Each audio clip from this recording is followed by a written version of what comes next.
It is June 15th around 10 p.m. and I arrived at ST Signature Hotel in Chinatown. The neighborhood is a mix of Chinese and Indian culture. The next morning I visited the Sri Maraman Hindu Temple on South Bridge Road. Built in 1827, this is the oldest Hindu temple in Singapore. Many colorful deities adorn the roof tower and throughout the temple. Later I took my first MRT ride to the Suntec shopping mall for lunch. To ride the MRT, you use your credit card to tap in and out of the station. At the mall I enjoyed duck rice, coffee, and dessert. You need to save a seat by putting something down on the table before you get in line. After enjoying a nice lunch and walking around the mall I head back on the MRT to the Buddha Tooth Relic Temple.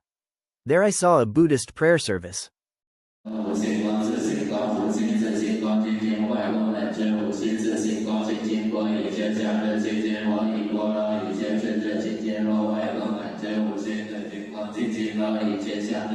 The wall placards and murals help explain the history of the temple and culture of the Chinatown neighborhood. There is a street market, food court, and an outdoor courtyard. In the coming days I will take a walking tour of this area. In addition to Chinatown, the Maxwell Hawker Center, Urban Renewal Building, Historic Chinatown Museum, and Metro Station are very close by. One of the things on my list to see is the Bird Paradise Park. This place is located about an hour north of Maxwell Center by public transportation in the Woodlands area near the zoo. With over 3,500 bird species and 17 hectares of land, this place features beautiful exhibits and education areas, interactive bird shows in their outdoor theater, and places to relax and dine.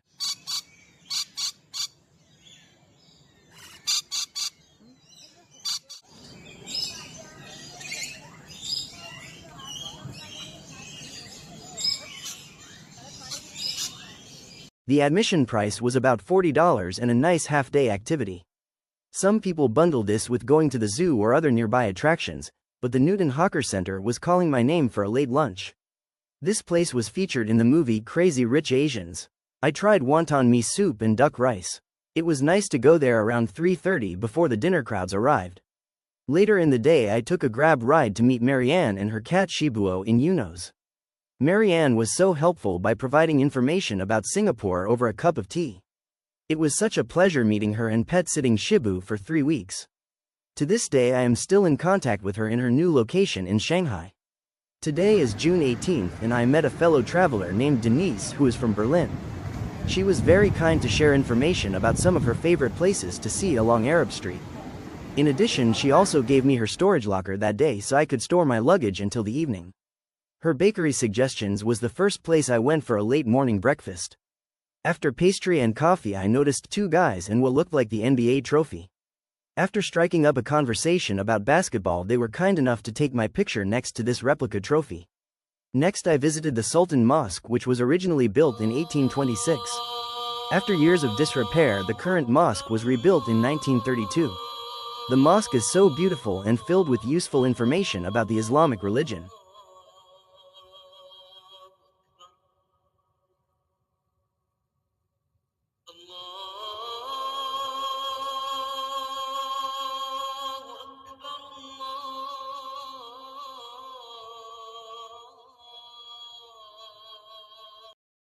I continued my self-guided walking tour through the colorful mural streets of the Kampong Glam neighborhood and having a late lunch before catching the MRT to the Marina Bay Sands Hotel and Shopping Mall, Science Museum, and Gardens by the Bay. After several hours of walking and getting familiar with the area it was time to head back to the Maxwell Hawker Center for some takeout satay for dinner. I was able to enjoy dinner at my hotel and avoid the dinner rush hour where it is difficult to find a place to sit. This evening I started planning how to visit as many of the 121 food hawker centers I could during my time in Singapore. Today's journey began at the Maxwell Center where I had chicken and rice and a Fuzhou oyster cake for breakfast. Next I rode the MRT to Little India and visited the Tekka Food Hawker Center and Market. This is a large center with shops and restaurants along the perimeter and food stalls and a wet market in the middle. Since I had just eaten breakfast I walked around to familiarize myself with the varieties of Indian food and to take some pictures before settling in with a cup of coffee. As I am enjoying the atmosphere I noticed you are expected to bring your plates and trays to a designated area after eating. If you do not you will be fined. I am also noticing how inexpensive and accessible good food is here. Late in the afternoon I arrive at Lao Pa Sat to try a chendol dessert made of shaved ice, mung bean, coconut syrup, cream corn, glutinous rice, and other ingredients. After some wonton soup I took the MRT to Eunos and the bus to Block 322 and over the bridge to Tower 17 of Marianne's place. Her complex was huge with a grocery store and 17 pools. The bus connections just outside her complex were so convenient.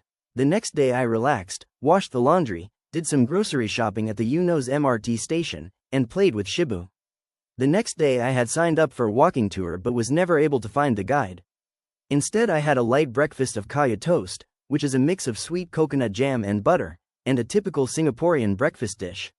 Along the way to the Albert Hawker Center were a Buddhist temple, flea market, and a variety of vendor booths. To round off my breakfast I enjoyed a noodle soup with fish balls, fried tofu, and other ingredients. With a full stomach it was off to the Central Library. This was a nice break from the heat and I enjoyed the English magazines as well. Close by is the famous Raffles Hotel which I will visit again later in my trip. Today is June 22nd and I am getting used to not cooking or cleaning dishes. I enjoyed bak chor mee, which is dumplings, ground pork, egg noodles with garlic and chili paste. Then I was off to the Changi Airport, which I heard was not only a tourist attraction, but one of the best airports in the world.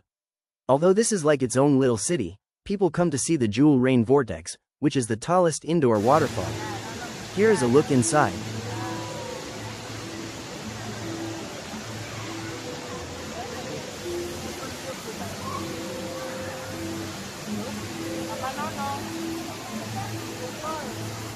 I am really getting used to riding the MRT. It is air-conditioned, clean, inexpensive, timely, and people are respectful. I also noticed many signs in the subway stations and on the streets warning you about fines for bad behavior. I do not mind being watched as a tourist. I guess the locals are used to it. A strong emphasis on social order and stability throughout its independence seems to be a contributing factor to a low crime rate, prosperity, and an attraction to foreign investment. Soon I am enjoying a mango lassi at the Tekka Center before heading back to spend time with Shibu and to soak in the jacuzzi. After a leisurely morning I headed to the National Museum of Singapore. The museum chronicles Singapore's early beginning around 1299, the trade business between Chinese, Dutch, Indian, and British, and the path to independence as its own state in 1965. The museum reinforced some of the information I heard on various walking tours while in Malaysia. Singapore was part of the Federation of Malaysia from 1963 to 1965 until it was expelled due to political, racial, and economic conflicts. Since 1965, Singapore has been led by the People's Action Party. Now I was off to the Marina Bay Sands for dinner, followed by some sunset pictures before the popular 8 o'clock evening light show. The promenade is a nice place for evening pictures of the skyline, Helix Bridge, and the Science Museum building. Here's a night view before the start of the light show.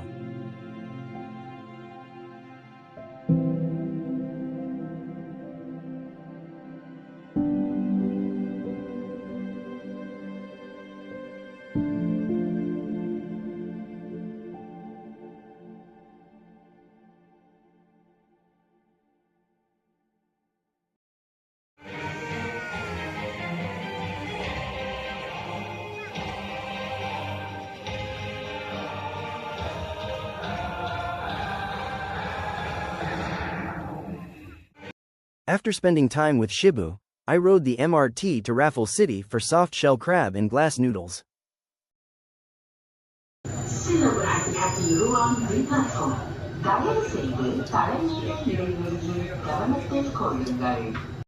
Later I walked around and noticed the amount of foliage integrated into the building to take advantage of the limited amount of growing space and to keep this concrete jungle a little cooler. Soon I arrived at the Peranakan Museum. Inside are pictures, stories, and artifacts depicting the unique blending of Chinese, Arab, Indian, and European with local Malayan and Indonesian cultures through interracial marriage. Here's a look inside at the beautiful ceramics, boutique handicrafts, jewelry, and furniture.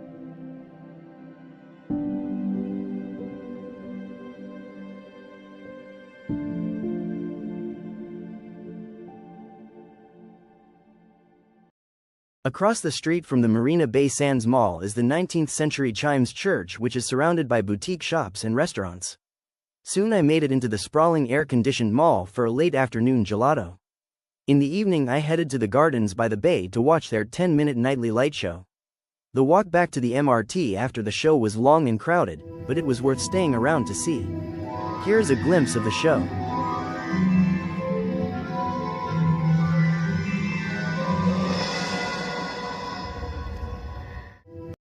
I am really enjoying living the life of a local. I took a 50-minute bus ride to the Vivo shopping mall, which is the gateway to Sentosa Island. I was able to see new sections of Singapore from the upper deck of the bus. The malls are always clean, huge, and full of tempting places to eat. Today's lunch was a delicious seafood ramen. Later I took the Sentosa Express light rail to Sentosa Island. I wanted to visit the Sentosa Aquarium, but they were closed for renovation. However, I rode the free tram around the island to see the nice beaches and adventure park activities. I soon developed a routine of stopping at the Eunos grocery store on my way home for fruit and supplies. Every day in Singapore is hot and humid, but I was so fortunate to have a nice pool and jacuzzi to cool down. Today I went on a guided walking tour of Little India. Our guide provided lots of insight on the architecture, culture, food, and fun facts of Singapore. I found this tour online through the Guru Walk platform. This informal temple was built years ago next to a lucky bamboo tree. The broken coconut husk left next to the temple represents humility and the breaking of ego.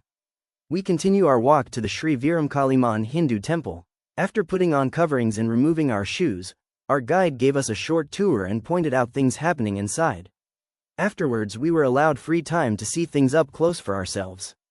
Wei then took us to a section of town where they sell high-quality gold which is often purchased as gifts to the in-laws' parents or for deities.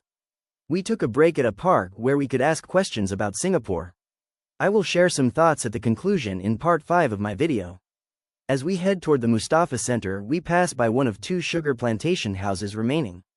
This was an excellent 3.5-hour tour. It is about 4 o'clock and time to head back home to feed and play with Shibu and relax before dinner.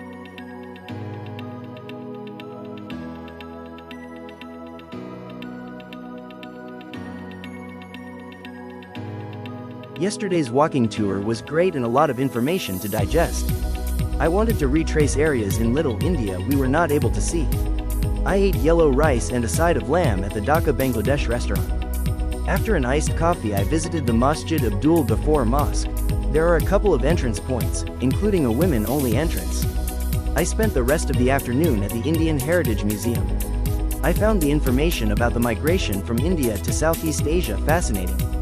Early life struggles, forced labor, jobs as construction workers, policemen, traders, financiers, and contributions to society are chronicled at this Indian museum. This ends the first half of my trip in Singapore with more adventures ahead, including a 60th pre-celebration of Singapore's independence. See you in part 5.